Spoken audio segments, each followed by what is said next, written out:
And good afternoon, ladies and gentlemen. Welcome to the meeting of the Temple City Council for Thursday, March 4th, 2021 for this workshop. It is currently 2 p.m. First item is public comments. Anybody sign up? Okay, we'll move on to the next item. Next item is to discuss any regular meeting agenda items, council or staff, anything that we need to talk about or pull. We are going to have to pull item W on consent agenda. It's for the purchase of property on South 16th Street. It is addressed incorrectly. Okay, So we'll need to pull that and table it to one. you can do that. Which W. It was related to the purchase of a piece of property that we just had our own address on. There,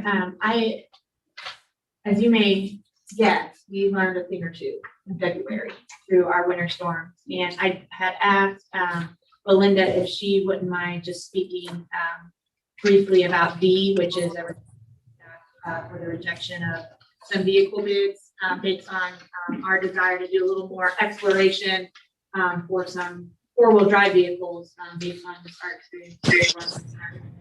Maybe a few words about that.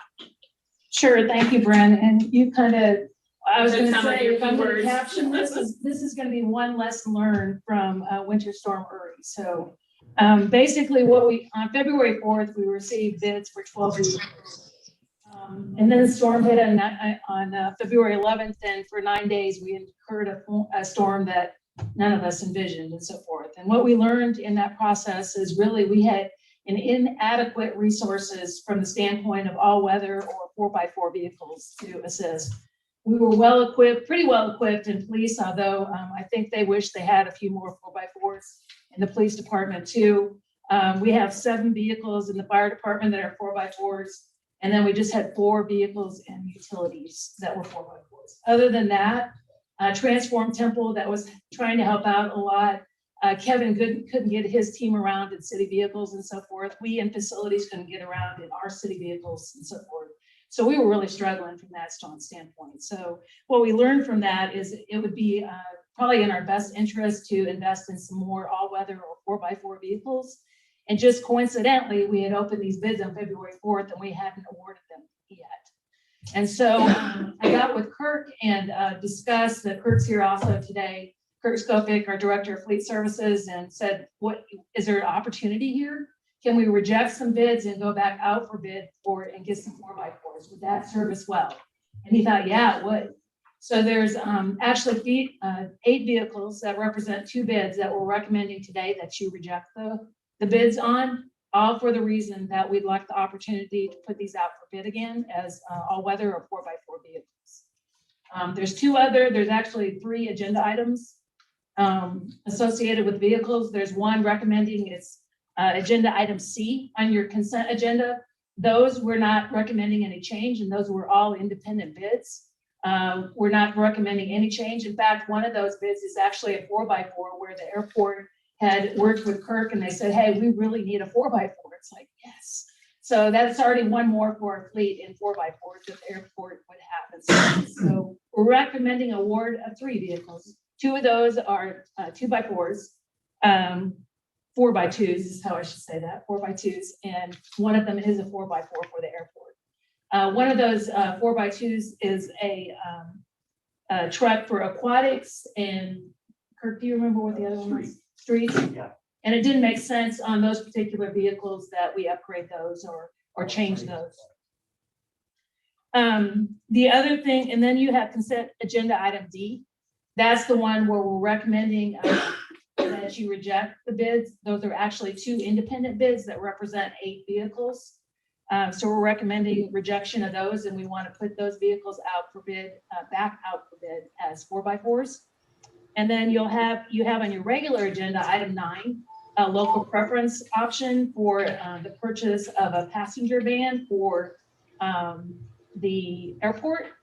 And that one, again, doesn't have any impact, no recommendation there to change the type of vehicle that is. So we're going forth with that recommendation to you, but it's on your regular agenda because you do have a local preference option. be happy to answer any questions you have, but I thought it best to give you kind of a synopsis as to where we'd like to head with our vehicles this year.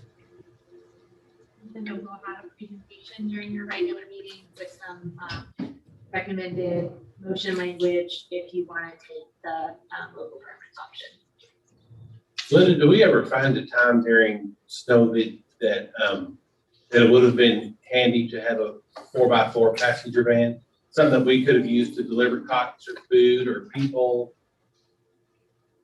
Anything like anything would have been helpful. Yeah. So I know that the police department were really doing a lot of just transport like services, and same with fire with the vehicles that they had. So anything like that during that week would have been helpful. So is this a 1 in a 100-year event? We don't know, but we believe as staff, we've got to react to it and be more prepared should it happen again next year or even next month.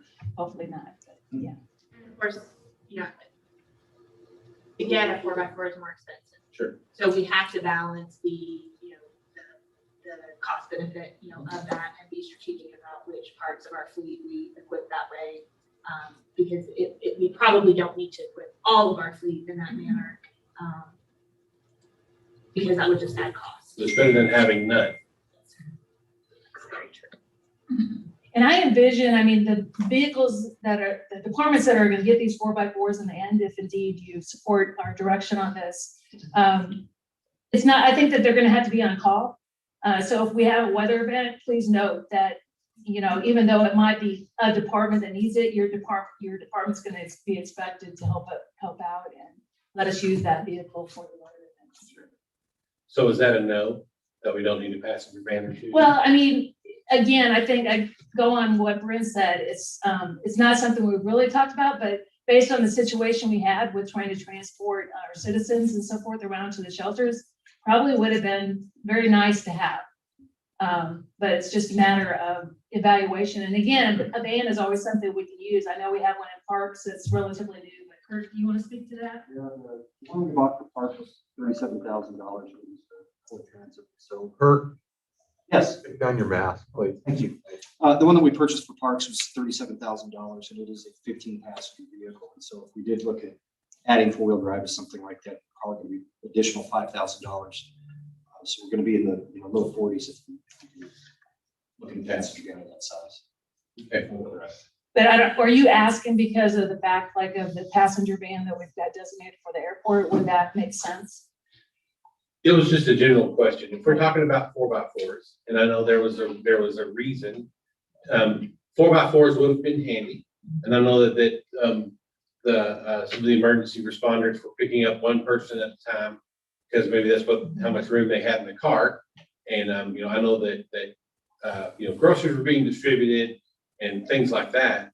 And I just, if we're talking about just sort of overall general fleet wellness, it might make sense to have one or two of them. I know $5,000 a piece is a lot, but I would have paid $5,000 for a 4x4 a couple of weeks ago.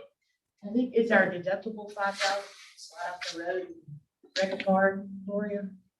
I'm sorry, ma'am. Is it like $5,000 our deductible? Our deductible for an auto, yes. So think about that some too. If you had 4x4, you could have prevented from. Possibly, yeah. I'm sure not asking to make any changes now. I'm just asking that be thought of as we buy more passenger Yeah, vans. absolutely. So definitely something that we'll evaluate and consider moving forward. So. Yeah. Okay. Thank you. Linda, the 4x4s, can you put snow plow shovels on the front of them? Sure. Yes, ma'am, if you wanted to, there's brackets and devices and electronics and controls that you can add to those things. But that's not something that we have or ordering or. No. Okay. No, ma'am, not as of now. Is it something we should be thinking about? Obviously, as you said, not redoing what you've got here, but just yesterday in the paper, there was a letter from somebody who said, why are we not able to move snow? I'm from Boston. I think about moving snow. I understand that. And this may not ever happen again in our lifetime. But just a thought.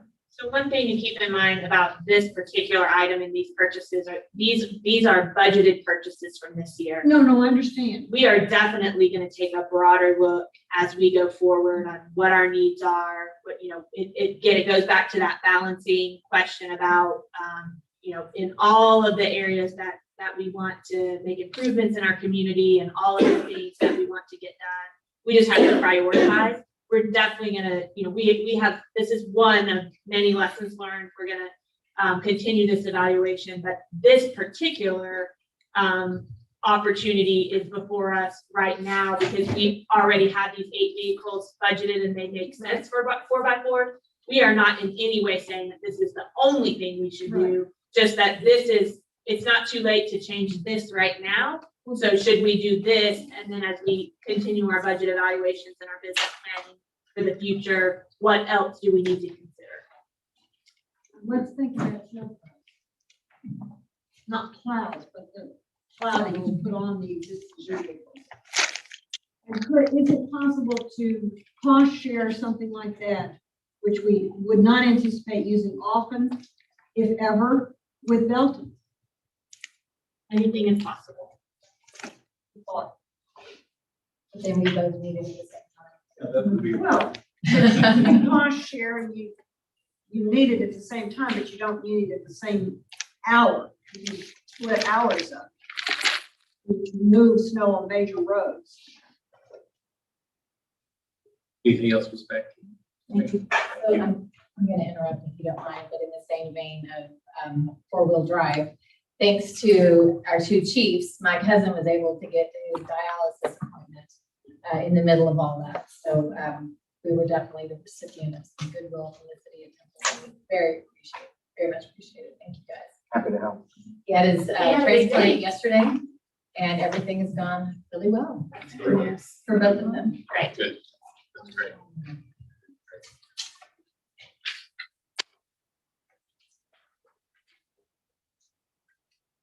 All right, if there's nothing else on item 1, we'll move on to item 2, which is to receive a presentation regarding the first quarter financial results for fiscal year 2021. Ms. Bernard.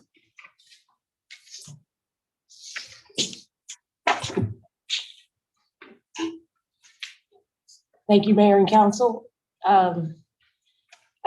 Tonight on the regular agenda, you'll receive the Kaffir. I usually like to report on the Kaffir. We'd like to try to get the first quarter before you get the Kaffir, but that didn't happen. So here we are today. Reporting for the first quarter of the fiscal year 2021. It's through the period of 12/31/2020. Alan, oh, I got the clicker here. Say next. Looking at the revenues and for major funds, general fund revenues at 25% of the year. We're at 35.21%. Water sewer fund at 22.61%.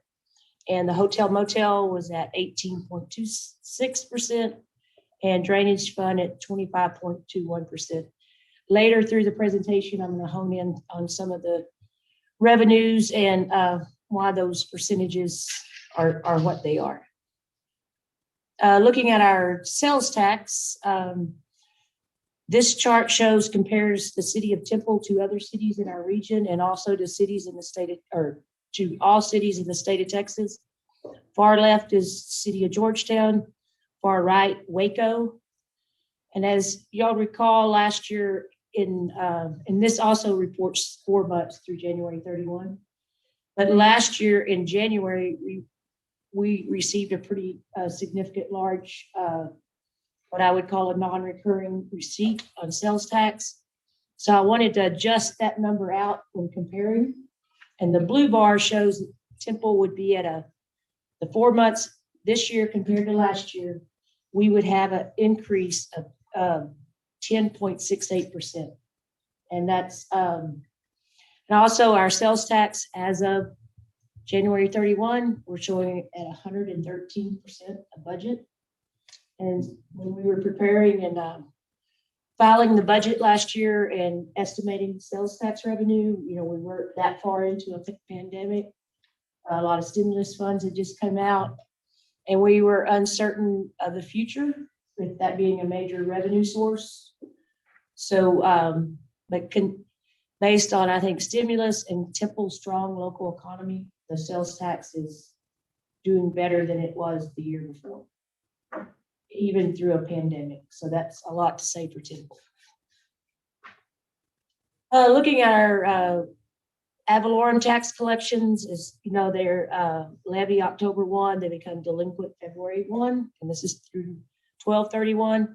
Our percent collected of the levy compared to previous years is down a little bit, but I don't have any, notice of any serious delinquencies, and we won't know really that to the next quarter. Looking, Tracy, is that number at the end of the first quarter or as of today? in the first quarter. The sales tax, I do try to keep it as current as possible. This is at the end of the first quarter. And at that point in time, and end of the first quarter, there's still, you had through January 31 to pay. So expenditures, percent of budget for the general fund, we're at 25.56%. One reason for that is that includes capital purchases, and we, try to go out in the first quarter and try to get all ordered capital. So it is going to be over the 25% or over whatever percent you are in the year. In the first quarter, in the second quarter too, water and sewer fund expenditures are at 25.31%, hotel motel at 17%, and drainage fund at 21.73%.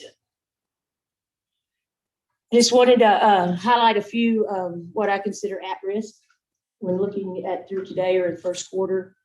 Recreation, several of these are still being impacted pretty heavy by COVID or the pandemic.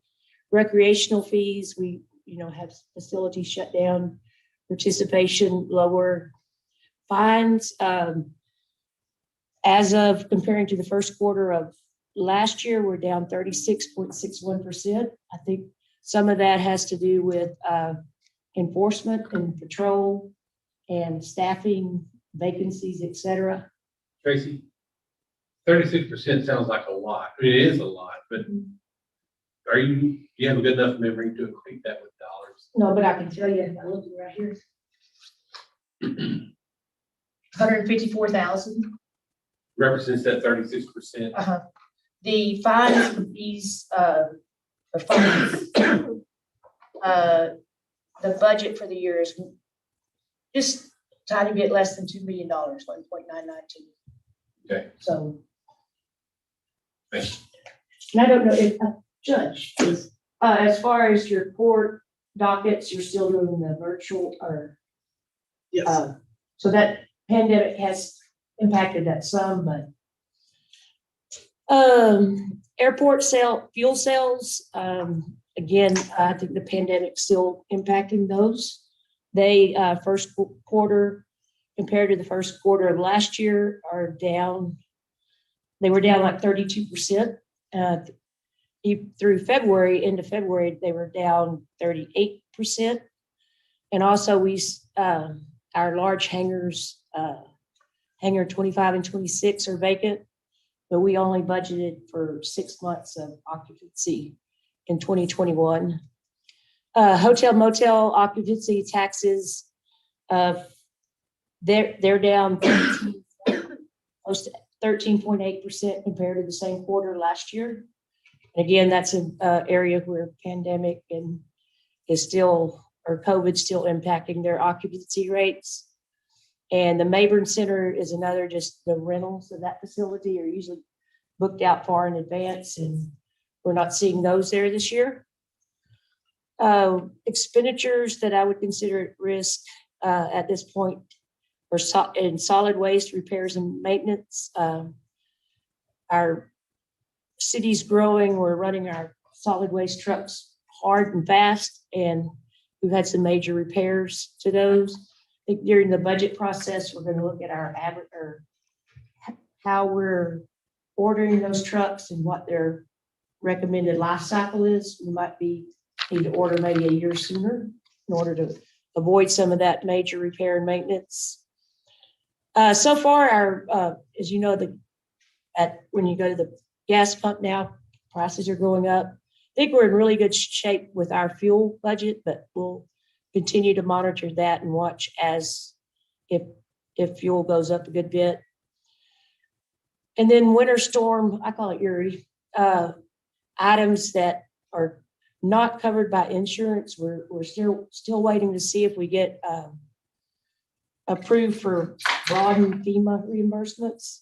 So it would be related to staff overtime, infrastructure and facility repairs, and other recovery efforts. But we're hoping that the FEMA funding gets broadened and we get reimbursed there. Of note, sales tax, again, booming in Temple. Building permits, exceeding all-time records. The golf course, that was the one recreation area that had an increase compared to the last quarter of last year. And then interest rates have went down a good bit, but as a percent of budget, we are doing well in our interest revenue. And that shows that big dip in our interest rates were going back up and then they cratered again. When looking at our investments, we had a total of $181.1 million invested as of 12/31. 61% of that in government pools, about a little over 24% in CDs, and 14.25% in cash. And most of that cash is interest bearing too. It's not zero. It's not just sitting there not earning anything. This is our chart that compares our portfolio yield to other industry benchmarks. And then, as I mentioned, our target is our average rolling 90-day T-bill rate. That rate has fallen compared to the same period last year from 1.6 to 0.09. But our portfolio, because of our investment in CDs and some longer term investments, is at 0.54 compared to it nearly got up to nearly 2% last year this time. Our CIP program, $253.7 million. On the right, you see that shows that $253 million by the funding source, and the largest funder there is the reinvestment zone at 38.87%, COs at 23.54%, and then our utility revenue bonds at 19.6%. This looks at it in another angle. It shows the status based on dollars. We have under construction or in progress 46%, engineering or design at 35.29%, planning phase at 9.3%, and completed projects 8.74%. Looking at our CIS funding, total since it started, allocated to it was close to 2.1 million, committed, encumbered, or pending 1.86 million. Remaining funds as of 12/31/20 is $229,400. And that concludes first quarter financials, and I'd be happy to answer any questions. Council, any questions? Tracy, a curiosity question. How do you handle fuel purchases? Different departments, police, city. I got the experts in the room here, but we use a fuel card, and we have You buy it at retail locations. yes, but we pay below pump price. And it's what, 10, 11 cents below the pump price, what we see? It's actually on the council agenda tonight, the renewal of that contract. Cool. Are we proud of it?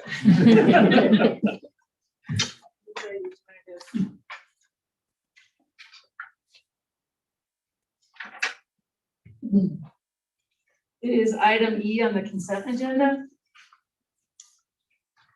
And so what it is, the contracted price is 11.5 cents per gallon for unleaded and 19.5 cents per gallon for diesel over the oil price information services, or OPIS. So is the way it's priced. Basically, our vehicles, all of our city vehicles go to any vendor or a convenience store or whatever that participates in this Fleet Core program, and they have a card that's associated with it that they have to put in a PIN and basically key in their mileage. It also gives then Kirk's team information on how a vehicle is doing, where it's at on mileage and that sort of stuff too. So it's a fleet management system is what it is. How long have you been using? Well done. When have I At been least here? 20 years. If it's not broke, don't fix it, right? Yes, sir. One of the other things we'll be exploring though, just, and I'm not sure what the right answer is, but I've been through enough disasters at this point to really want to take a hard look about on-site fueling capacity, because one of the challenges is when you rely, it's very convenient for our employees, they can fill up at multiple locations throughout the community. So that's a great benefit. The downside is that when you have an event that might restrict the supply chain to get fuel into your community, then particularly Belinda and I and Tracy and I have already talked about this. So they're starting to work on that evaluation, but it's just a concern that, we need to be able to keep fueling our police and emergency response vehicles and utility vehicles so that we can continue to provide that critical service to the community through a disaster. And so we do, I think, need to explore, maybe it's not a full-on replacement for the retail-based product, but in communities that I've worked in the past, we've had some on-site fueling capacity. And I think that is definitely something for us to consider.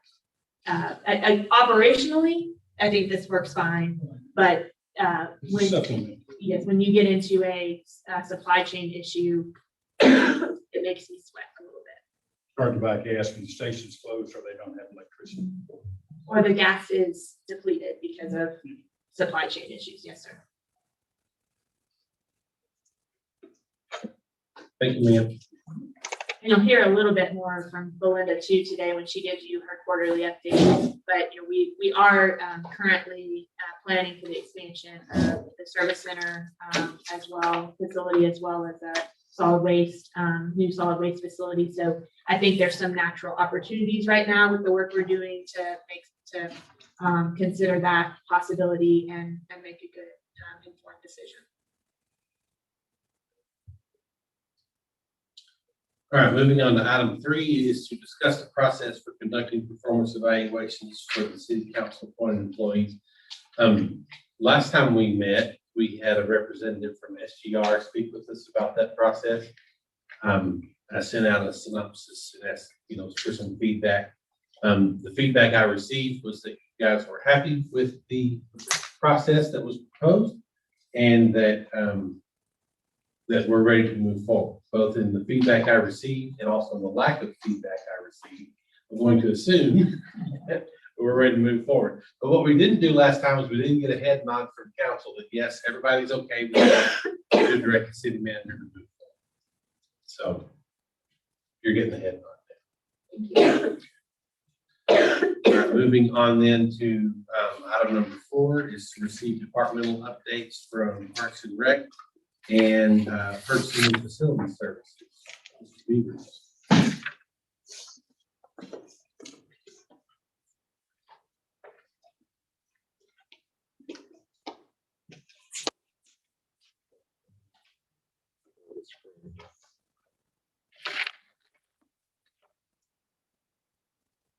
Pull up, Mayor, Council. It's been a while since I've been up here, and so it is good to be back. And my first time back, Mrs. Myers doesn't know what I'm going to present here, and then she has this gold standard of 17 minutes or less, and so I'm going to wow her with this presentation.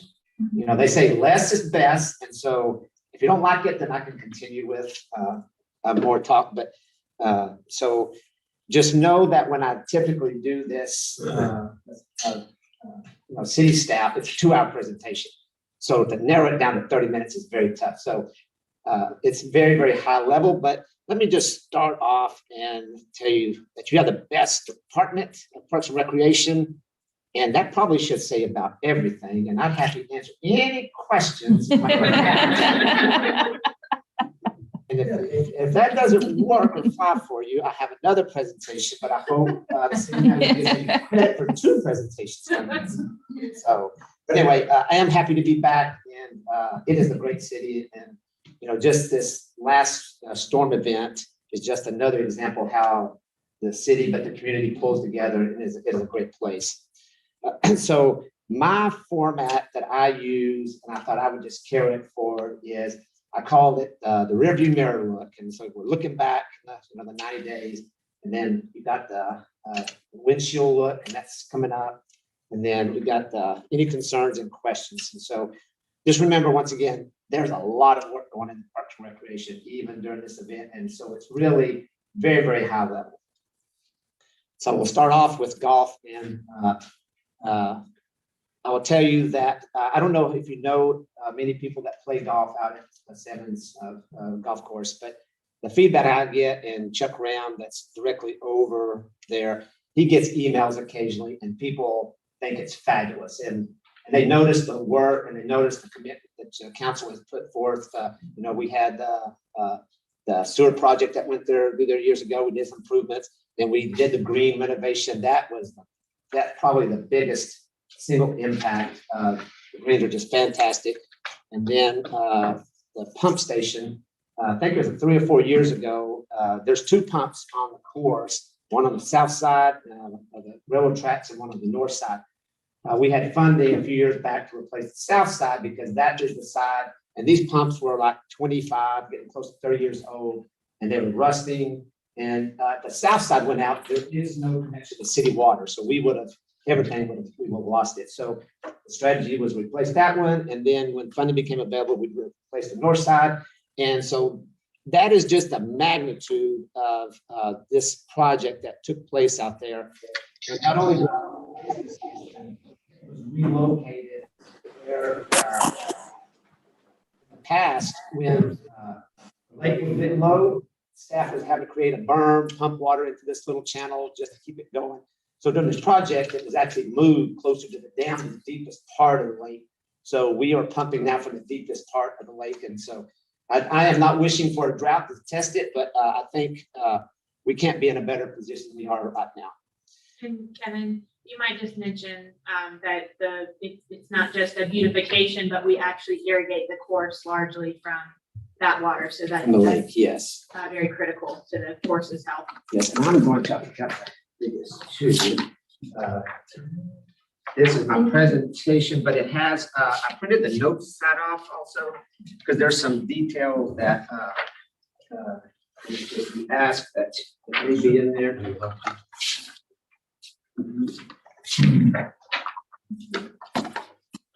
It's not on every page, but the ones that are really intriguing, there is information there. All the departments had to go through, and the whole world had to go through COVID protocols, and we were no different. And staff were very creative, coming up with, okay, we're going to now send everybody around. Opened up this window, nobody went inside. We sanitized golf balls, we wiped down the golf carts every time they came back through. And the other great thing that has happened across the country, and is still a challenge for us, is golf participation rose during this time, because it is one of the few things that you could still do as an activity while everything else was shut down. The goal is, how do we keep them? And I don't know if we have the answer, but that is something we're aware of, just to let you know. So Tracy did mention, and I've got on the bottom of this slide, I think when you look there, this is the last 90 days, remember. So what she presented, and I don't want to speak if I'm wrong, Tracy, you correct me, but her numbers were through October through the end of December. What I'm looking at is December through the end of February now. So a little bit different, but that is true. I have some information from at the end of December that we were really doing well. And so total revenues for last time, if you look back a year ago, was 183. The 38 is weather days that we had. And then this year we're down in our total revenues. Weather day is 43. You got to remember when you say weather days, and Jeff does a great job analyzing this. And I'm going to give you an example. Let's say 38, half of those were weekends. Let's say the others are all weekdays. Weekends are going to kill you a lot more than weekdays. So there's a lot more than just looking at the numbers. Say, oh, well, that one's more than that. Why is it different? It really depends on when it happened. And Jeff does a great job. He monitors and records the wind and when the storm came through. He does a fabulous job out there. In terms of the rounds, we are down in the last 90 days. Jeff predicts if things continue like we are, we're about 30,500. And he sent me, and it's in your notes there, but I said, Jeff, when was our highest round, what year, and what's our lowest? So back in 97, we hit over 44,000 rounds. That was the year Tiger won his first Augusta National. And then you still had Arnold Palmer, Jack Nicklaus on tour competing. I do remember the previous golf directors when they were here.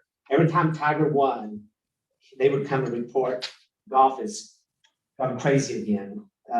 People will see it, they got enthused, they played for a while, and then it go down. But luckily, Tiger was playing and winning a lot back then, so it was always seemed to doing well. And then in 16, our low year was 24, a little over 24,000 rounds. And like I said, he thinks we'll get to about 30, a little over 30,000 this year. Just the last 90 days, a couple of tournaments. They're doing a lot of winter project type stuff, just like my parks department. You will see the next 90 days, that screen will be full of tournaments, but it's hard to play in the winter, especially when you're talking about getting an organized group of players out. So looking at in advance, so here's in the next 90 days, the tournaments that are scheduled to happen out there.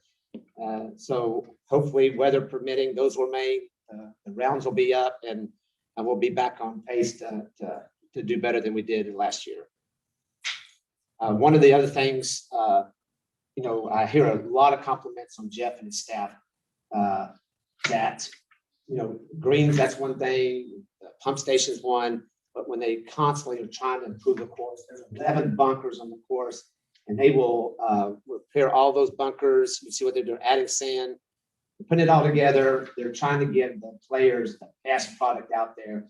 And so far, the ones that used to email me, hey, there's issues, I don't get that anymore. So what they say, no news is good news sometimes, but we do have quite a bit of players out there that at least telling us, hey, you're doing a great job out there now.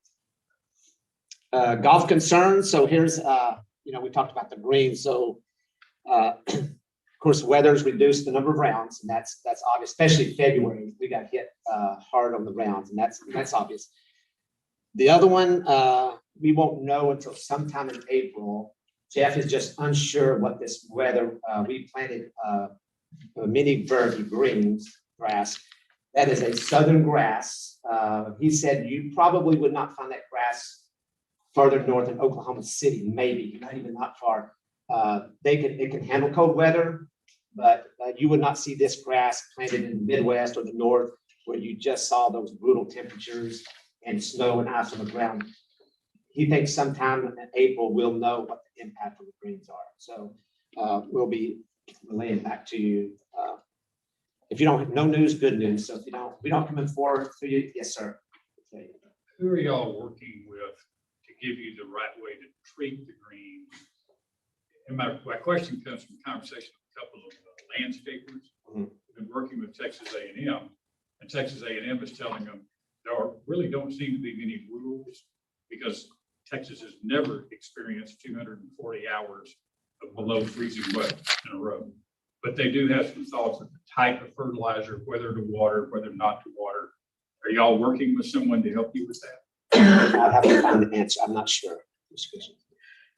That's a very expensive thing to replace if we do something wrong now. Yes, okay. I'll shoot you. Great, thank you. Thanks. No, thank you. Next one, parks. So if you remember, this is a Whistlestop Playground. And I don't know if anybody had driven down there last month and a half, had been closed down. There was, remember, it was built in 2003 by the community, but it was led by a group called Leathers and Associates. They're the company, and they came in, and it was a great project for the community. It really was. This is an icon for our city. And as you pull away the mulch, a lot of rot had taken place, and it became unsafe. So we immediately closed it down. We had caution tape. That didn't work. People were still climbing over. So then we wound up putting chain link fence around it while we were trying to resolve and find out what is the solution. So Leather and Associates came back. They did a very in-depth study, and they gave us a price. They broke it into 3 categories: minor renovation, major renovation, or a complete replacement. And so the minor renovation was $105,000. This major renovation was $190,000. And then if you did a complete replacement, they anticipated it'd be about $370,000. But that did not include hauling off everything. So that was going to be very expensive. So, typically what our parks guys do, they've got that construction ability. And we said, we have saved money, just like all the departments. What we do across the city is, okay, we got together, we said, okay, this now became the #1 winter project for us. And so we said, okay, we'll do less, but this is important. So they got in, and I think it is not working, Alan, for some reason. Evan, what was the initial cost on that? I do not know that. I'd have to. A lot of it was probably donated. Quite a lot of donations. Because if you go down there and look at the pyramid, it has all these names and companies, and so I would assume it's a lot of donations. I'd only been here probably 3 years, and was just moving from the convention center manager into the recreation side, and was moving that weekend. So I don't know. I could try to find that out if you'd like. So they went in, and what we consider we did as a major renovation. So we basically took that and we replaced all the structural items that were disrepair, anything that looked like had rot to it. We took care of it, brought in, took all the old mulch out. It is new mulch now, and it is actually open. I think it opened today or yesterday. And so it is back and running. The thing that I think we are going to study is some of the elements like the tube slide and some of the swings may be getting, just like some of our other playgrounds, you might not be able to get those anymore. So we can either have to retrofit, or I've asked staff to go and get a price.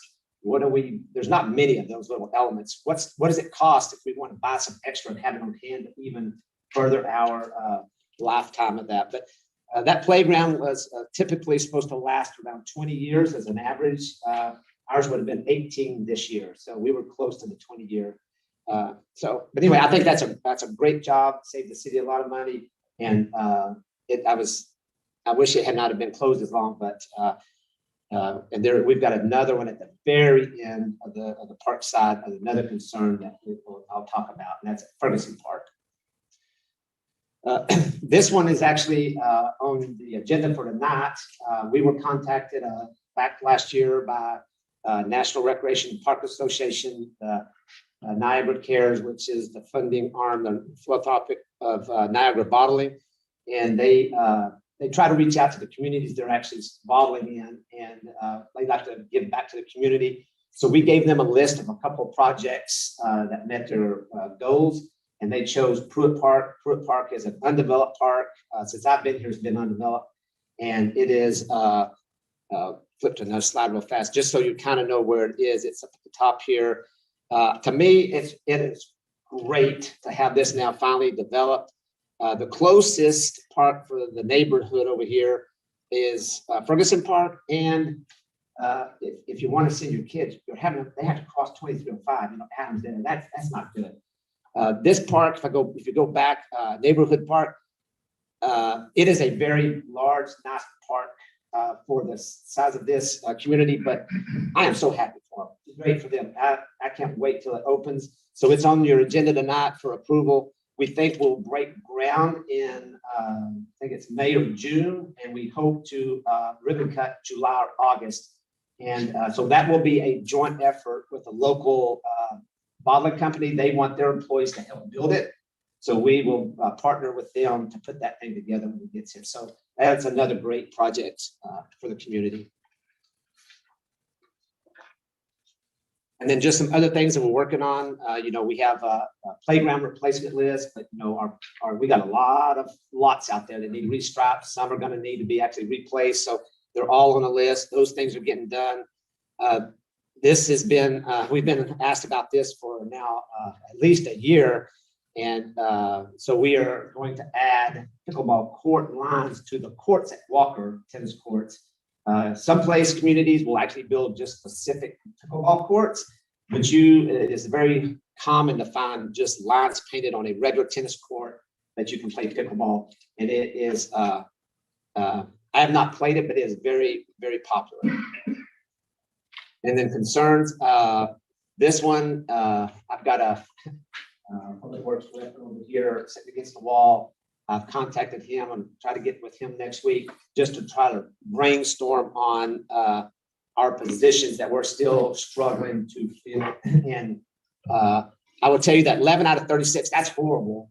But probably 4 or 5 months ago, we were, I think, almost 18 people short. And we're still trying to figure out, city managers asked me multiple times, what is it? Is it money? Is it whatever? And we're still trying to crack that nut and figure out what it is. But I know it's an issue when it makes me sad when we go around and we see stuff that normally that repairs are done quicker or roadsides is mowed on time like supposed to be. And that's just not happening. And it's hard to beat on the staff when you've got that many bodies short. And so we've got to figure it out. And but I think we've got a great, smart team that we're going to meet and try to figure it out and come up with something. But the other thing that's impacting, it is busy out in the industry. And you see here 30, 90 days out. So I'll jump to Ferguson Park Playground. That playground piece here, the main part has been closed now for 2 months. And just to get vendors to call you back to come out has been very, very hard to do. We had the fence at the cemetery damaged, and I think it's probably taken them 4 to 6 weeks to get out there. Just everybody's so busy. And then if they're not busy, everybody's impacted by COVID, just like all of our staffing on the recreation side.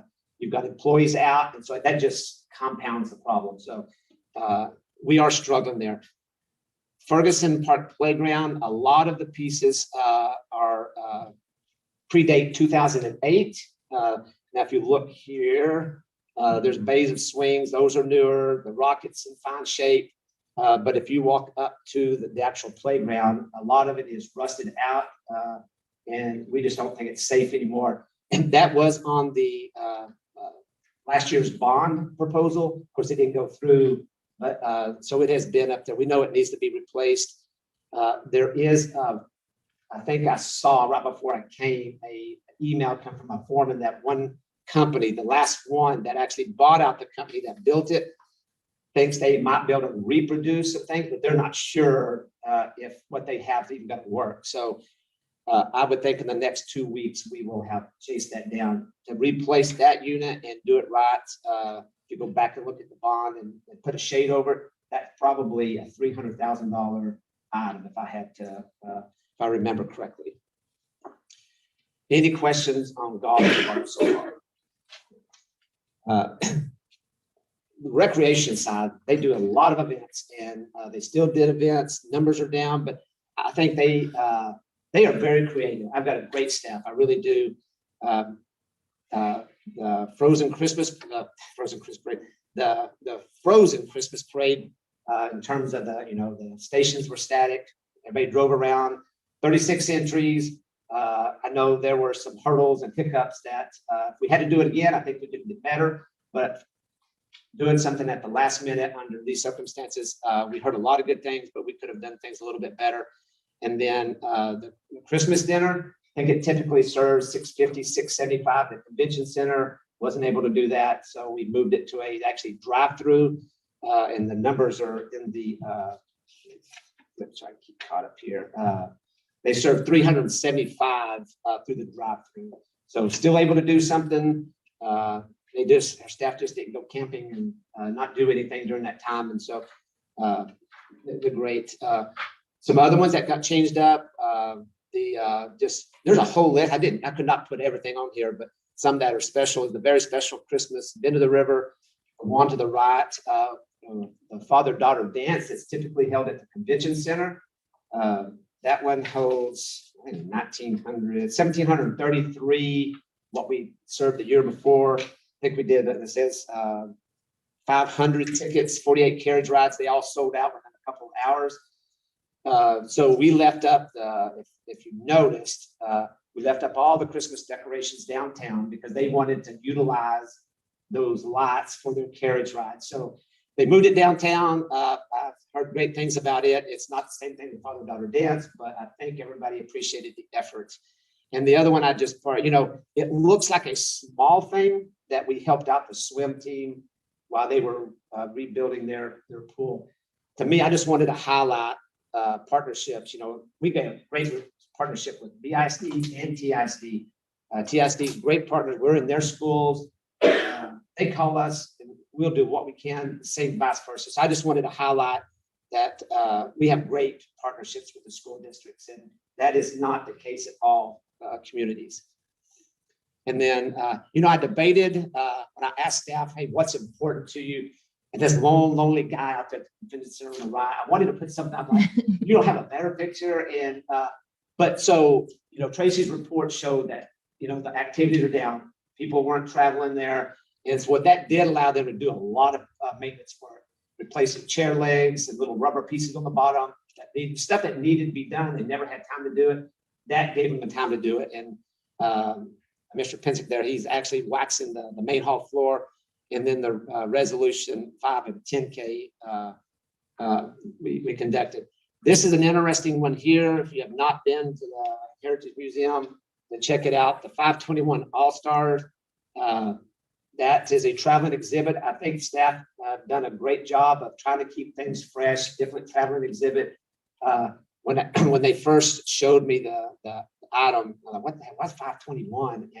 But there's a very good detail that's in your packet that explains it.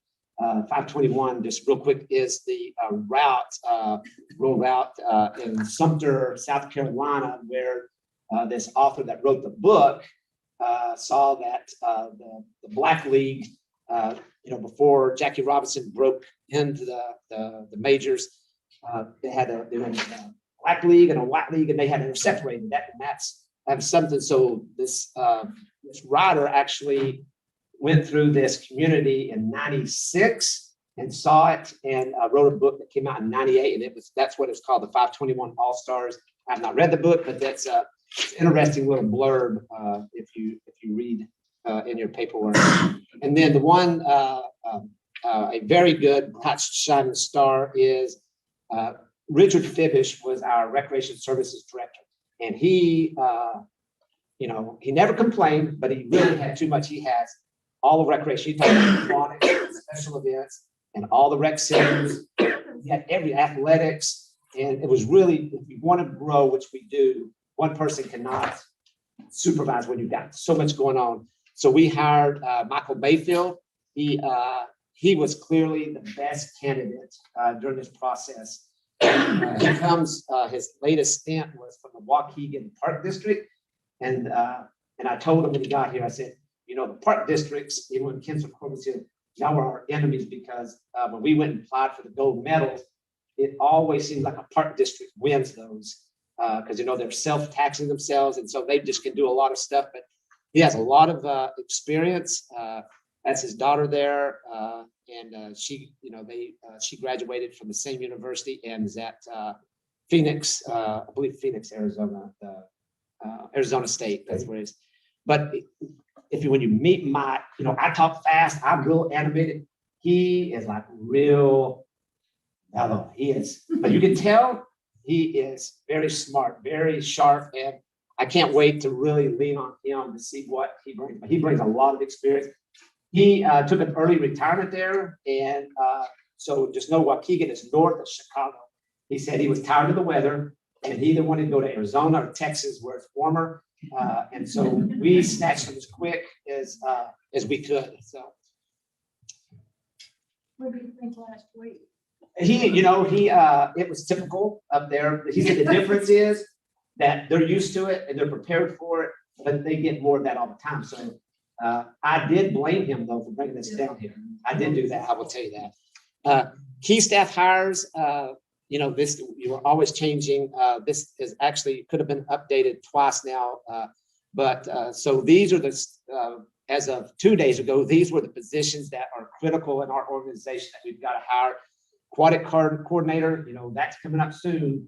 We just actually filled that position and they started yesterday, I believe.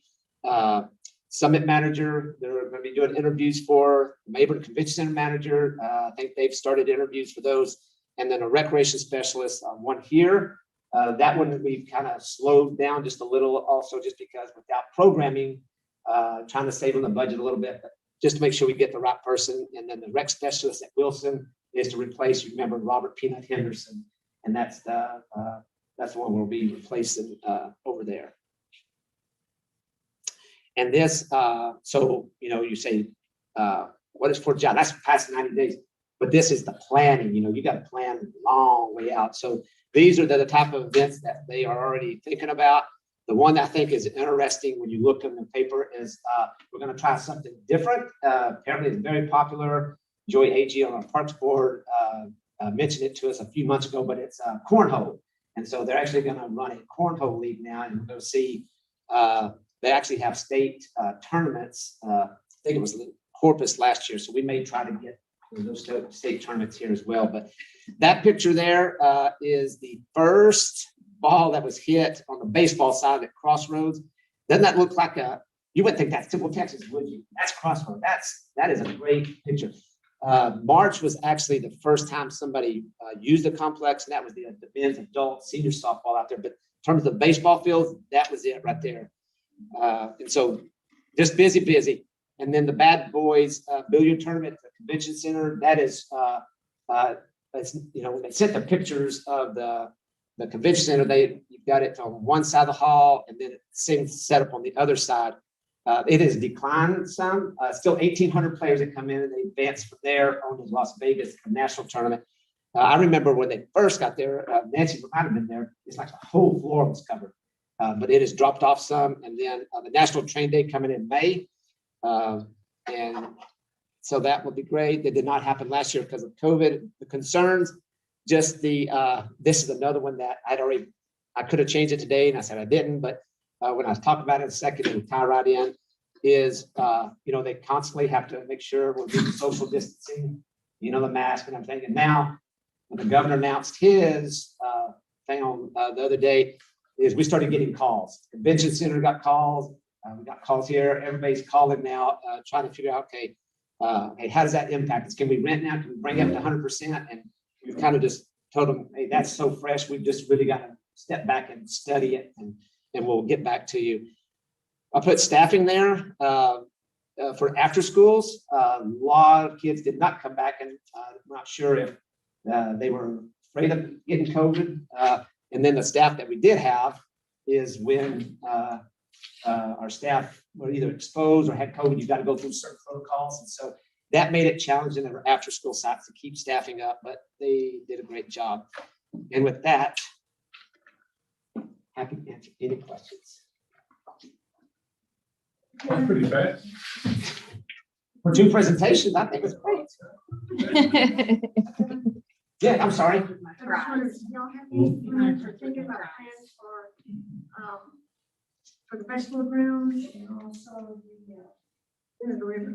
Any ideas of things that we bring there? Yeah, so if you've been by the festival grounds, you see it's all torn up. But yes, I think before we went down, we had quite a few people ready to rent it, and with the timing, so we paused that. But in terms of all I'll tell you, we have a special event core now. There's 3 of them, and they look at the host city, and that is part of their goal is to plan events down there.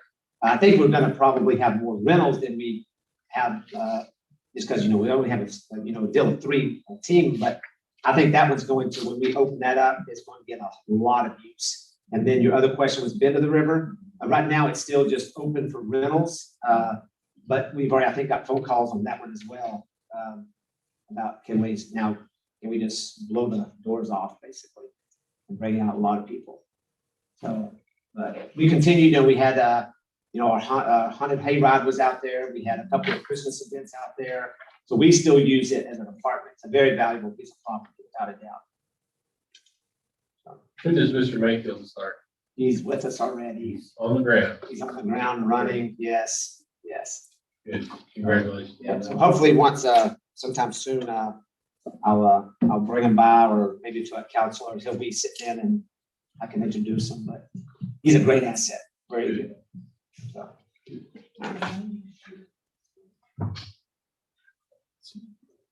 John. Thank you.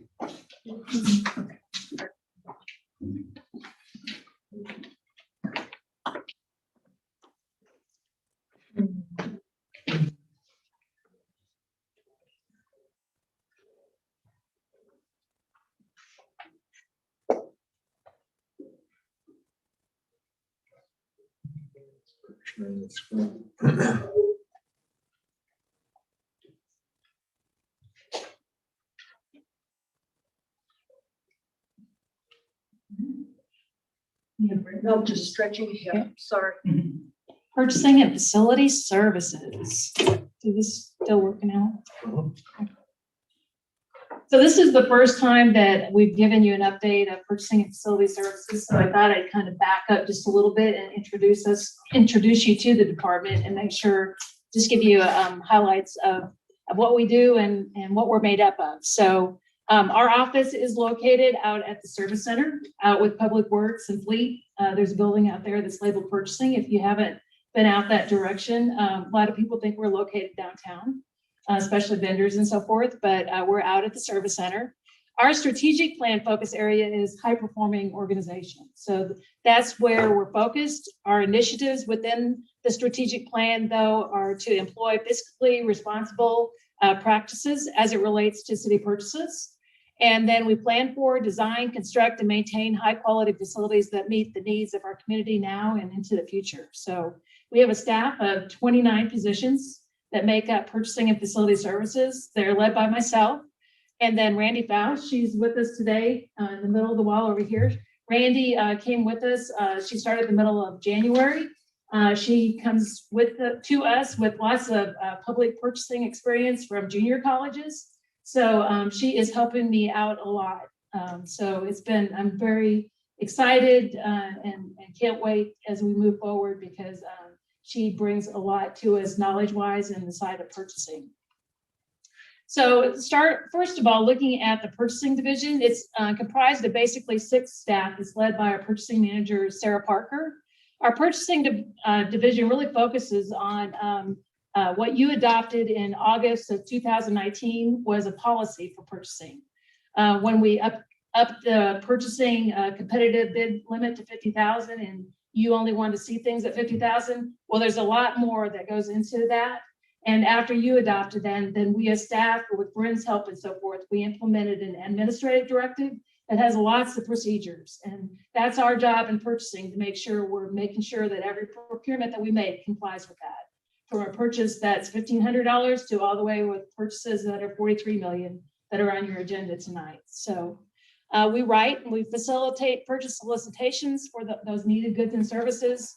We issue purchase orders, so that encumbers the money. So after you approve things tonight on your agenda, we then go back in and we'll enter a purchase order to encumber those funds. Basically what the fiscal impact indicates in your agenda items, that then gets encumbered in the general ledger. So we know that those funds are used up. We do about 170 purchase orders per month.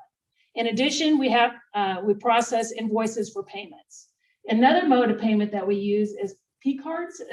You might hear that referred. That's the acronym for procurement cards.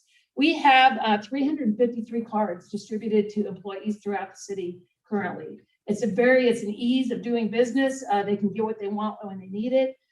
we still have a responsibility with those though. So we collect in purchasing, 50% of what Christie does in the middle there is basically auditing every single transaction that gets bought through a P card. So we just don't collect those. We're making sure that basically they've complied with our AD 11, our procurement policies and procedures. The other thing we do in our department is we facilitate and coordinate the disposition of equipment and vehicles that have kind of reached the end of their useful life.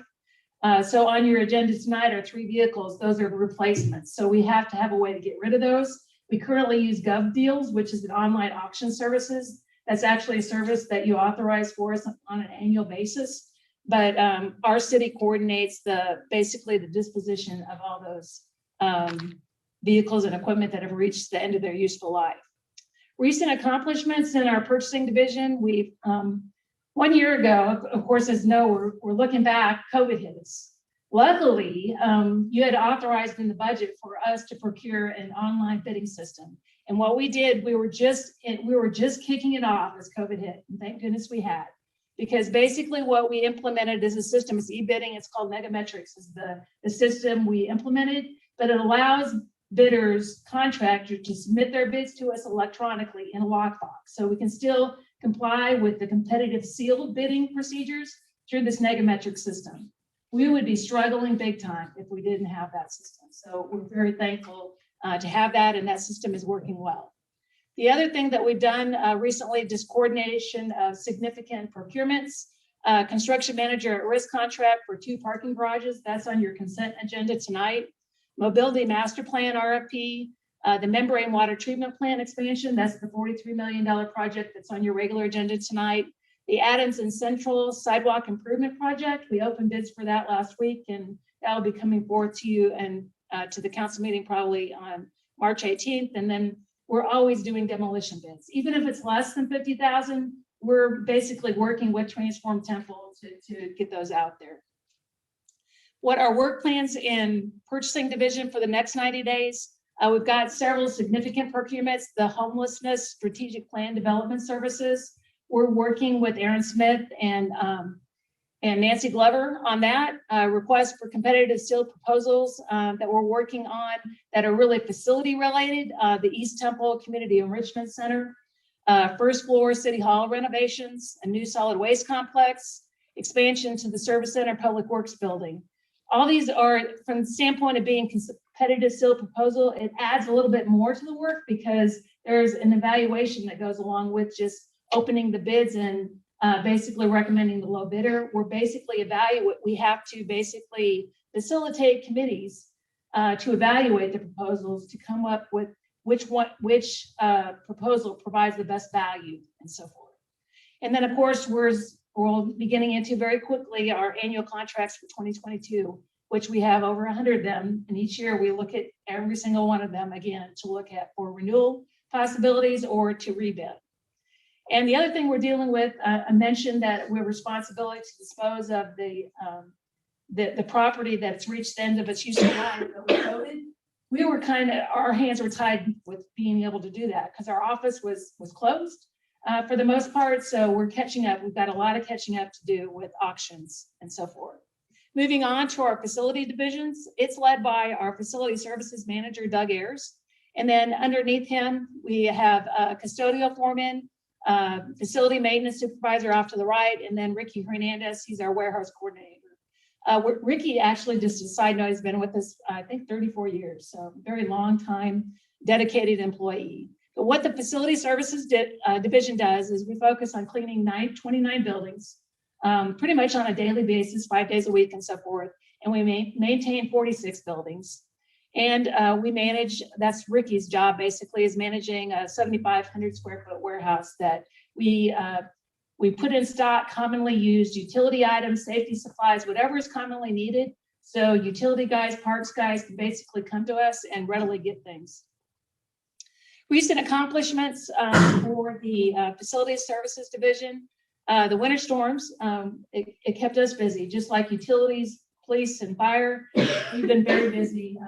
Going back to fixing leaks, our biggest challenges or biggest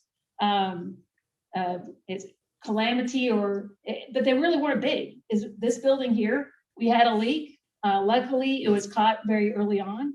So, and it did not impact really this side of the building too much, but that's the reason we had to close the COVID clinic. It's just taking time to dry that out, because getting a restoration company in these days, usually that would be the snap of the finger and you'd have somebody there, Johnny on the spot. That's not the case with these storms. So we basically self-perform that. Another one that we're dealing with is Fire Station 6. Again, that's one where there was a water line up above in the ceiling and it broke. Luckily, fire guys were close by and we got the water turned off quickly, but still we're having to restore that building. We're putting new flooring and so forth in there because it popped up. It didn't withstand the water like the flooring did here. So other broad projects that we've completed in the last 90 days. Well, let me back up just a second. I missed the recovery from the winter storms, the warehouse support. Until I was sitting on the side and I said, you know what, how many pallets do we offload related to the storm? And it's kind of surprised me, but we offloaded as a department 146 pallets of water. Yesterday we got in 43 pallets of food from Kellogg's. It's just it was a big job. It was definitely Team Temple because the fire department, police department, everybody, Nancy's team was involved in this. Buford, it was great, but it was a lot of work. And Ricky Hernandez, our warehouse coordinator, who was right in the middle of it, he offloaded, I think, almost every single one of those pallets. And it wasn't an easy job because we had to get those pallets of water from way inside an 18-wheeler, and then we had two guys inside the trailer kind of pulling them to the front so we can get them offloaded because we don't have a receiving dock per se, like you would at Walmart distribution and so forth, to just back off and drive right in with the forklift. So it was a great job, but yeah, lots of things. Also recognition with regards to that, we've got water from McLean through this process. We got water from Walmart, Randolph Air Force Base. We got 34 pallets of water, and then Heart to Heart. We also even got some supplies there, some blankets and other things. So it was just a whirlwind of supplies that we received into our warehouse there. Looking back though on recent accomplishments and building projects that were completed, library foyer elevator upgrades, that project is complete. We've also done some cleaning up in the basement in the library too. Library flooring improvements. I know y'all maybe haven't been into City Hall, but I'm excited for you to see, if you haven't already, the second floor City Hall outside the council chambers. We painted, we put up new flooring there. And then with Heather Bates' teams, she put up some really neat photos on the wall. So I think that it's really spruced up that second floor of City Hall. Another building that got new flooring is Saman's golf course. We're coordinating several building projects through our facilities team. City Hall first floor renovations, new solid waste complex, the service center building and expansion. These three projects, I'm going to show you some floor plans here in just a little bit.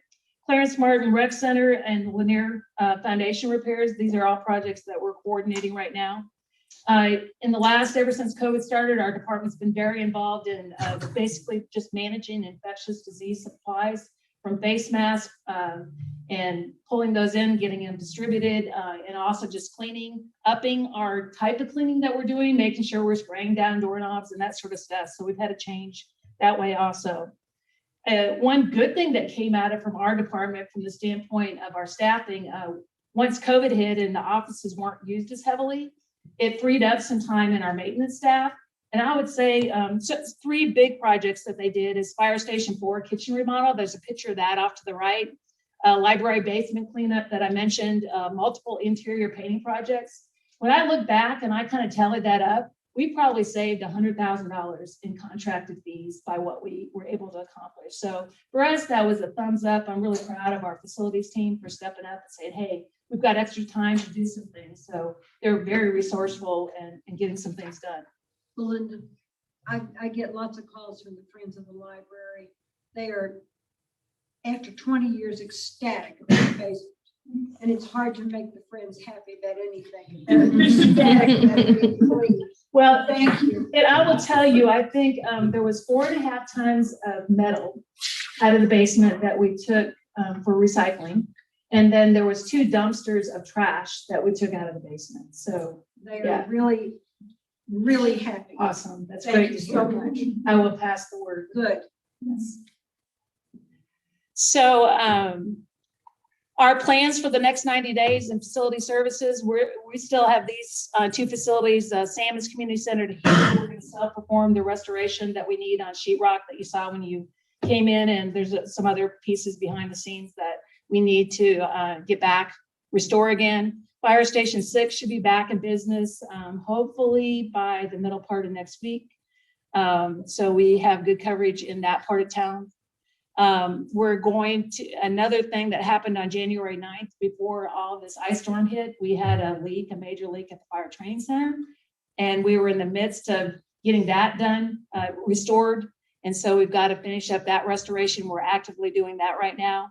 Fire Station 4 and 5, I think Chief said, are the generators active when the storm hit? And it's like, they had been delivered. You all had approved last fall new generators for Station 4 and 5. So they'd run basically everything in those stations. And they had just arrived the week before the storm, but they weren't installed. Missed it by 3 days. Missed it by 3 days. So, yeah. So they'll be ready for the next one. We're going to be working on the Lanier Foundation improvements. It's going to be an item that's going to be on your agenda on March 18th. And another thing that we have going on, this was less than 50,000, but the utility business office, the pneumatic tube system there is the original, I think, to the building. We're upgrading that tube system, and that should be done next month.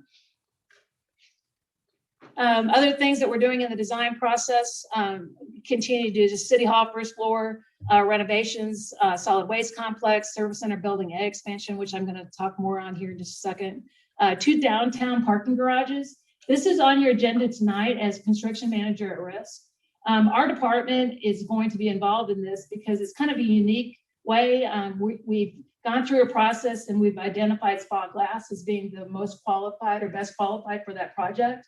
But there's some management on the side of it that's really facility related that isn't really in the area of expertise of our engineering department. So we're going to team up and kind of co-manage those projects. So we make sure that we're complying with the laws and everything that goes along with that construction manager at risk process. Other projects, Santa Fe Depot exterior lighting. Jessica, I think maybe Buford and I are going to meet with you out there and make sure we got a good plan there. And then we're looking at coming up with a solution to get the library facade and sidewalk cleaning done. Now, I'm giving you a kind of a glimpse of what we're working on in City Hall. This is the first floor plan. This is actually what we're proposing to do. So basically, what we've got is what we're planning to do is in blue. That's about 5,500 square feet. That includes the city secretary's office along with planning and development. This plan, basically what it does, we're going to shut off to the public the north-south hallway that goes through the middle of it. And this is going to become kind of one cohesive a suite together. They're going to operate together. Basically, in this area here, this is going to be the reception area where you can come in these public entrance doors, come down the ramps, which we're going to put new flooring down there or down the steps, and into this kind of public space here and get served here by the city secretary's office, or these 2 spots right here will be planning and development. So we have technology. We're working with Alan's team on this. We're going to be adding door access controls, video surveillance, everything. But we're excited about this. Really, if you go into the city secretary's office currently, you can readily see how kind of underutilized that space is. But then if you go over to the planning and development side, they're just squished. So this is our solution and a proposed solution for this. And we hope to get this under construction in the middle of May. One side note related to this is, as part of this storm, we lost the chiller, and not sure why, what the history is on it, but the chiller, we have a chiller and boiler, and it only does climate control and so forth for this blue area, along with where Brian Chandler is in this corner up at the top. And so we lost a chiller. Based on COVID, the manufacturers went out of production on chillers. So there's not a rental, we can't get the part we need to fix the chiller. And it's the lead time if we want to put a new one in, there is no stock chillers. So we're waiting in order to get cooling back to this facility, to this area, we are gonna be waiting till the middle of May. We've got a workaround that we've worked with our contracted vendor, Temple Heat and Air, to get us some cooling in this area. But what we're gonna do, or what we're proposing to do in this area, is to basically eliminate that boiler and chiller and go with a split system for individual split systems, like what you have in your resident in our homes and so forth. And that's how all the other units or suites in City Hall are cooled. And that's gonna be a much more cost-effective solution, we think, and better just in the long run, where if the chiller goes down, we don't lose total cooling to this whole area. So, did you have? No. Moving on, this is a solid waste complex, is what we have proposed for our new solid waste complex. So where we're at, if you know where Dozier Farm is, this is the road here that leads to Dozier Farm back here. And then up there, it's Avenue H, and then you've got the CNG fueling station. So it's primarily the solid waste division or department that uses the CNG. So it really made sense to locate their complex kind of close to that fueling station and so forth. So what we're proposing is right behind that fueling station. This is already city-owned land. There's some utility lines that you kind of see going through that way, but you would come in first to an approximate 5,500 square foot administration building. And then the solid waste trucks and for service and so forth, we come back to basically a 29,000 square foot transfer station where we dump all of the recyclables and so forth, and then they get transported to right now it goes to balconies. And then there's also a maintenance associated with there. So the parking that you see on the far east side there, that's where our drivers would park their personal vehicles. And then along the north side of the site there is where the solid waste trucks would park when they're not in service. So we're excited about this. If you haven't seen where we're currently doing recycling, this is, and I know if you think back to budget days, this is long overdue. We need this so bad. So we're anxious to get this one moving. We're hoping to get the bids out and this one in June timeframe. So this one's moving along. So Belinda, the bids go out in June, so construction will be obviously post that. That's correct. Yes, yes.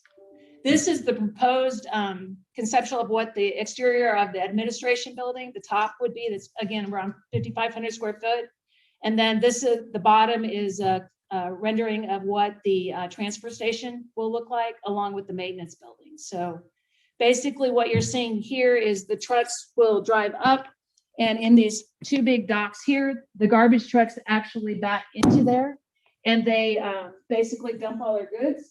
And then the balconies trucks on the far right side there, the trailers will come through there, and we actually will just scoop all the stuff into it. That's why it's called a transfer station. So This is all one unit, these two buildings? Or no, it's actually two separate buildings. The administration building will be along that road that goes back to Dozier Farm. Right. And then this building will be in the back, a much bigger building. So I got it.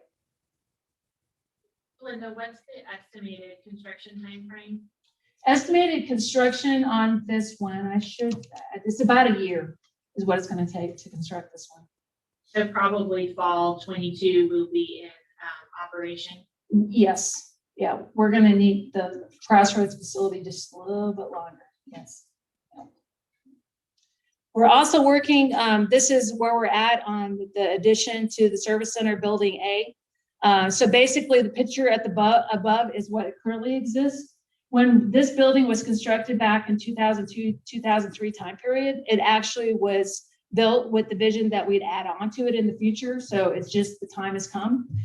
So basically what you're seeing then on the rendering below that is the same view as up above, but you can see how we're adding on the square footage to that. It's going to be about 10,000 square feet.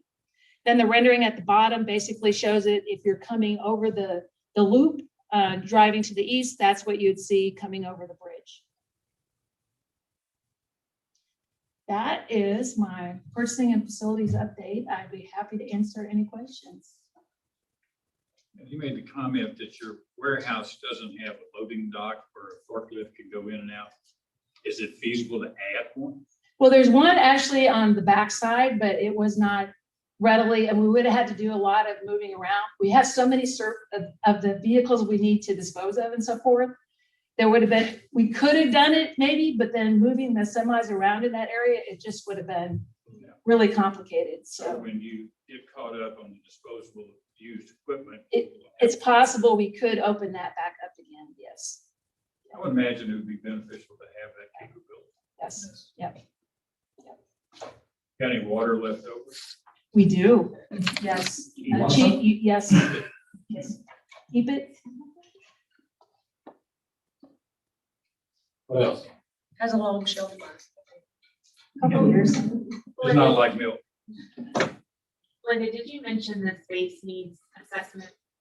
I did not, with regards to what we want to do with City Hall and so forth, Is yes. that's probably a little bit beyond your 90 days, so maybe next It- time. At this point, yes, but it's definitely on my to-do list, and I actually want to regroup with you and make sure I've got clear directions. Great, thank you. So before you run off, I can say something I learned at Central Fire Station whenever in the big conference room.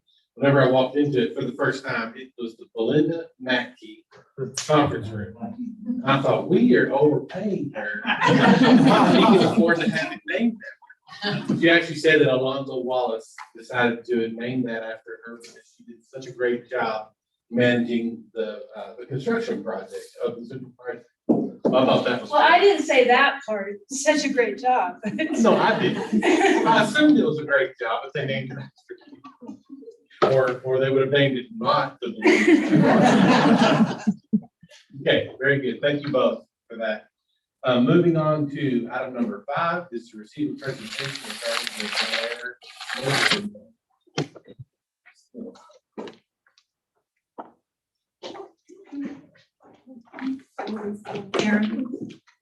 Oh, thanks, Arlie. It's easy to do.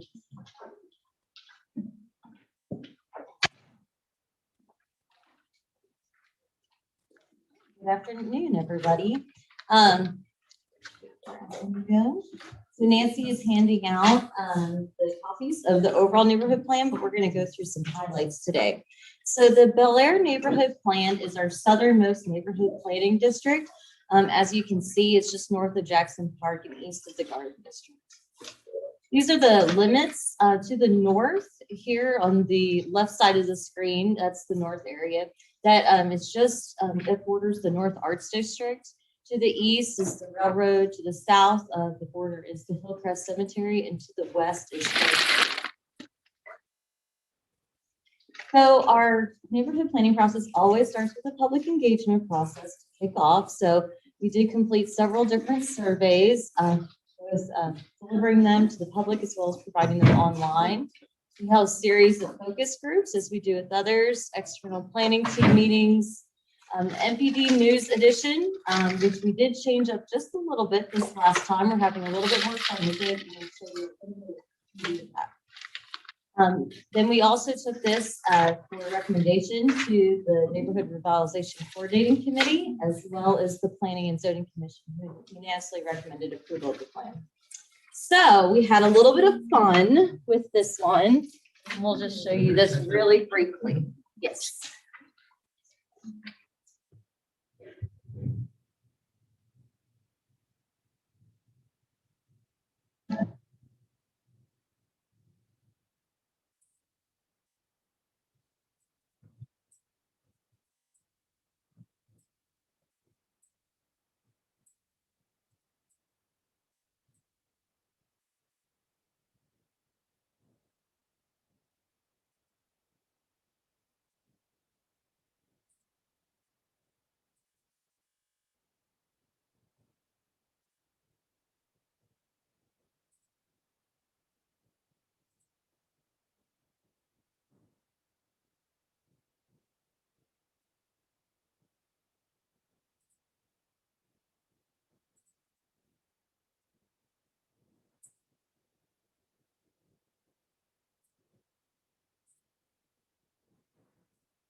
So we had a little fun. Written by Aaron Smith, by the way.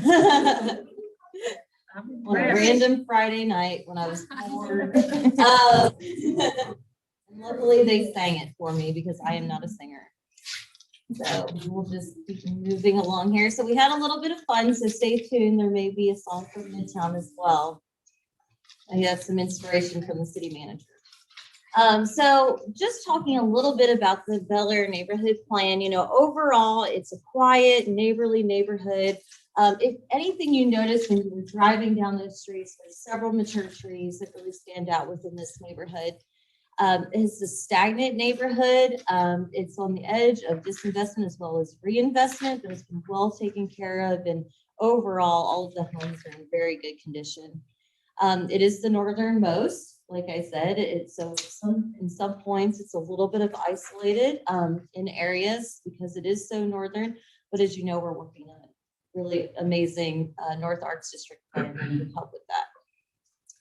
So just moving on here, you have some primary neighborhood entrances off of Killen, Zenith, First Street, as well as to the east there off of Young. And then the secondary entrances that we've identified are off of Walton, of Shaw, Victory, and Virginia. So this had a little bit of flair to it, and we made this one a little bit more fun, working with Covey Landscape Architects. They did a great job at kind of coming up with a really little retro look there. So we have some street sign toppers, a couple examples of what those could look like, the existing street sign and what it could look like, as well as some neighborhood wayfinding signs. This is really important. There are two major parks within this neighborhood. They're just absolutely amazing, Miller Park and Walker Park, that could provide some great opportunity for wayfinding signage. So here's the overall plan that we have for streets. In the blue, you'll see what we've identified as the major arterial, that's 3rd Street. Also a TxDOT-owned roadway, as you know. A minor arterial street, Shell Avenue, which we are proposing to realign. A few neighborhood collectors, as well as some pedestrian and corridors and bicycle routes. So just starting here, Killen Lane, as we see as a priority pedestrian corridor. Some improvements here would be to the existing surface, but providing for the potential for sidewalks on either side. And then Zenith Avenue here, very similar to the previous, allowing for sidewalks on either side, but preserving those mature trees. And First Street, which I identified as a neighborhood collector, as you know, that was one of the primary entrances into the neighborhood. Identifying as some nice, it's a little bit of a wider roadway because it would be a collector street that may allow for some on-street parking, but also sidewalks on either side for pedestrians.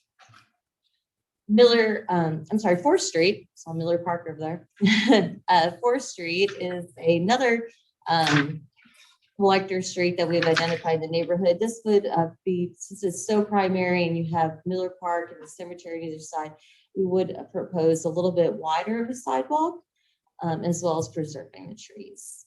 Shell Road, here there are several 90-degree turns. If you get a chance to watch the entire video, it provides a really nice video of a flyover of where you can really see all of those sharp 90-degree turns. So what we're proposing is a realignment to make that a lot safer for Shell Road. That is a collector street that we've identified.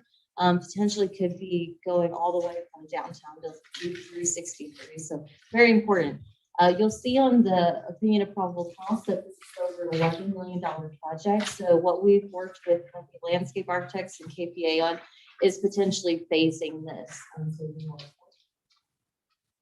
So here's another example, Shell Road with the realignment. You can see a little bit closer where we would be adding some key characteristics such as the side path, street trees for pedestrians and drivers, as well as some traffic calming measures. And here's another look at it. So you can see it boots on the ground. I love when Covey Landscape Architects does this because you can actually see and feel what that would be like. So you can see that there's a landscape median in the center there, right at the Miller Park main entry. the side path, as well as some increased right-of-way that would allow for both street and sidewalk improvements for safety purposes. So good. Funny is I put it on paper and it just makes it happen. So you can see the before and then the after. It's such a stark difference. So this is the focus area. So like I said, there are several park features in here. You know, you have Miller Park, which is large park, as well as Walker Park, great features within this neighborhood. But then you also have New Hope Cemetery, and it's right on the border of Hillcrest Cemetery as well, two also park-like features within this neighborhood. You do have 3rd Street as the border there, which allows for some potential future neighborhood services as well as retail. So here is some examples of Miller Park and some improvements that could be made here. There's an existing pathway, so we could improve the overall park visibility from the street, install some nice lighting that you can see here in the bottom, right along the trail. Also create a nice sense of arrival for the park with signage, as well as the split rail fencing that you can see in the bottom. And then here's an overview of that. So just want to point out, we've come up working through this heavily with Kevin Beavers and his staff, looking at what we could do to enhance this park, as well as, you know, maintain as well. So you have several different existing structures. I don't know if you've ever been out there, but it doesn't matter what time of day it is. This is a very popular park, especially the pond. I think I've gone out there several times and there are at least 4 people just by the pond. It's amazing. So they have an existing playground, splash pad, restroom, skate park, pavilion, and parking lot. And so we are recommending some changes, such as a realigned soccer field and practice field, a new football field that you can see there, as well as a parking lot, a new memorial garden, and a new covered basketball court. Here is Walker Park, also a wonderful. Yes, sir. Can we move on? Yes. Is that little skateboard park still there? Is the what? The skate park? I remember I was District 1, I received a number of complaints. Jessica, do you get complaints about noise? There. Yeah, I don't know how active it is, but I know that whenever it was moved there, there were lots of that. Maybe they're just used to it. Maybe so. The fountain was the loudest thing out there when I went. That's in the pond, but Maybe the neighbors are used to it now. Yeah, well, maybe so. Maybe so. So Walker Park and the other park in the neighborhood, what we would really like to look at is adding a multi-use trail that would connect 3rd Street to 1st Street, the sidewalks along those areas, as well as adding a playground shade structure and renovating the pool and those restroom facilities. New Hope Cemetery, we did focus quite a bit on the cemeteries, and those are just some key takeaways that I'll go over here, but we think there could be some simple improvements, you know, definitely repair of the entry gateway signage, I'm sorry, that you can see on the lower right side. That would be a great feature when you're entering into the cemetery. Overall, maintenance is definitely important, cemetery mowing and maintenance like that. But also then adding some landscape and sidewalks and just some street trees as well. So here is an overall, you know, we always do an overall development map that you can see from the ground. So you can see the park improvements that we've shown in there, as well as, you know, some potential improvements along 3rd Street. But then also there is one area within this plan, the northeast area, that is actually vacant right now and provides some opportunity for some single family infill development. So here is what we're proposing. We think it should be single family to mirror the rest of the neighborhood. So very similar lot sizes, as you can see. There would be 2 ways in and out, and then a potential for 12th Street to extend north. This is something new that we haven't done with any of the neighborhood plans. I absolutely love this addition that Covey and KBA have come up with. So you can see they divided it on 2 different sides as single family infill and 2 family infill. It's really important that we make sure that when infill development comes into these neighborhoods, it complements the neighborhoods and it matches what's already there. You don't want something to completely stand out like you would see here. That's not really something you would want to see in the Bel Air neighborhood. So that's a thumbs down. But you know, shade trees in the front yard, as well as a driveway location that's similar. You know, looking at the garage, that would only be a certain portion of the building relative to the overall, like the other homes are things that you definitely want to see in this neighborhood. Aaron, Yes, ma'am. could you go back? Of Oh, course. yeah, the last picture at the bottom, Mhm. it's got an X because it's a two-family. So two family is on the side and that's all. So this is, I think down here it says the housing unit lacks single family character. So what you want with two family is that you want it to look like it's a single family home, but it's really a two family home. And sometimes in the historic district, you see this quite a bit where it has one entrance coming in and you have a foyer in the interior and it goes to two separate. But even this one here, this is a prime example. You still have two doors, but the exterior of it looks very much like a single family with the one eave there, the arch, as well as the porch that the other characteristics have. This right here on the bottom right looks very much, you have two separate garages, right? Two separate doors. So it's very obvious that that is a two-family structure and doesn't really match the single family. And the second photo on the top. Yes. The one right there with the Right. thumbs down. Yep. So that, so basically most of this neighborhood, when you see the homes, I think this one is a good example right here, the top left. The garage only takes over about a third of the home or of the overall structure frontage, and then the home is about 2/3. But right here, as you can see, the garage takes up a majority of the front building wall, and then you see the little door entryway. So that doesn't really fit well. Maybe in a new subdivision where you have like newer homes, but within this this established neighborhood, that's right. I really applaud you and Covey for keeping the character of the neighborhood. It's so important. They You did really that do in that Delta well. with the things you worked on before you came to Temple. And they're great. Looks really good. I can't take credit though. We have an excellent neighborhood planning team. Nancy and Kelly and Brian and Buford, as well as Covey and KPA. They all come up with even better ideas each time. It's exciting working with them. 3rd Street here. So we could look at different uses that are small scale, such as local markets and cafes. Hoping that neighborhood residents could walk to these locations and also have some decorative paving, as well as some drought tolerant plants in place. But there are some opportunities for a neighborhood store or a bakery or other items. And then this is the overall OPC map. As you can see, with the different improvements with, I think I briefly mentioned to you Shell Road, just under $12 million, but we could phase that to make it a little bit more affordable over time. But overall, mainly street improvements within this neighborhood, as well as some park improvements that we're recommending. And with that being said, I'd be happy to answer any questions you have. I lived in that neighborhood for 20 years. Really? Yep, and it is. Your description of it was spot on. It's so fun to walk around the neighborhood. It is. And those parks are used pretty well. That is definitely a neighborhood in decline. It needs some attention out there for sure.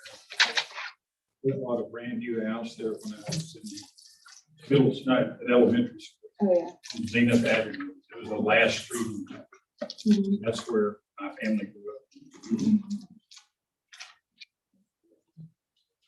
Well, overall, the homes are song then. I was looking at that drainage through Mhm. Walker Park. Mhm. I used to just be a creek. We go crawling fishing. Oh, nice. It's a little bit grown up. I thought, it'd be nice if you could almost use it again. It's an actual creek. Good neighborhood. Lots of potential. Yes, definitely. And overall, people really maintain the homes very well, I have to say. We're gonna need to keep it that way. But there's, just because I have a lot of experience there. Whenever I first moved in there, it was very, family type atmosphere. And then, and a lot of older folks, and as those older folks pass on, there's a lot of rentals there too. I mean, I got my house there, so I'm one of them, so, yeah. Yeah, it needs some attention for sure. Okay, very good. Thank you all. Mayor and council, one thing to note is that this plan is on your consent agenda for adoption. Since we missed our last meeting, we went ahead and kept it on the consent agenda. If you need more time with it, of course, we can always table it, but we wanted to go ahead and keep it on there in the event you were ready to accept it. So I just want to make that note. Usually we have this presentation separated from the action item. Okay, very good. That ends the regular work session agenda. Now we'll move on to executive session. The time currently is 10 minutes until 4. And we are going to table item number 6,